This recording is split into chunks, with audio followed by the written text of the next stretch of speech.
Hello, Professor Olivetti here. This will be our fourth video on the quest for the historical Jesus. Hope you enjoyed those contemporary film portrayals of Jesus there. And I hope you understand the point we're trying to make here is that when we try to reconstruct any historical person, but especially Jesus, it's easy for us to kind of put our own spin on it, right? Kind of to project. Maybe imagine, hey, what would it be like if I was there with Jesus? But when we do that, we put our whole time-dependent consciousness in there with it, right? Now, I say, like, we know this, right? Like, we have historical consciousness. This is not something that the average person has always had. I mean, it's something that even 100 years ago would be not that common. So when people try to reconstruct an historical Jesus today, right? Notice now I'm saying "and," right? I only say the "and," right? Because we realize what we have to focus on is not just, hey, take the stories and stick them into our imagination, but the historical context, right? We can't just say what it means to me, but like, what would the actions and words of Jesus have meant in the time and place of Jesus, right? There's lots of things in there that you would understand if you were a first century Jew in occupied Palestine. We don't get that stuff.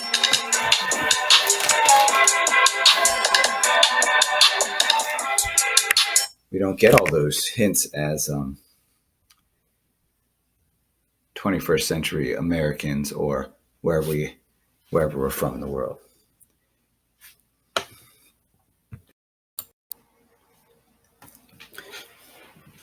The other thing that scholars will focus on is the nature of the text that we have about Jesus. We really look at the New Testament and try to see it for what it is and how it was produced. It does remain our best source about Jesus as a historical person. The other sources we have, like these non-canonical writings about Jesus. These are other writings about Jesus. Some of them might be as old as the Gospels. Some of them might go back to the first century AD.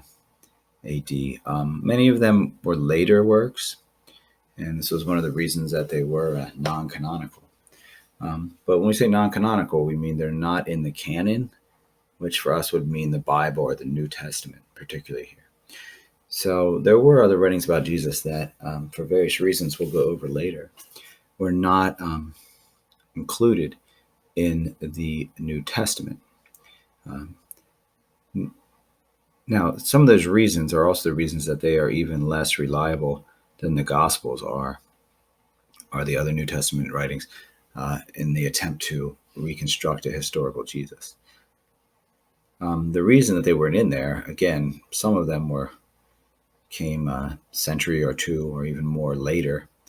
But the few early ones that were not included in the Bible, popular writings that might have been circulating around different groups and churches, they disagreed. They disagreed somehow with what the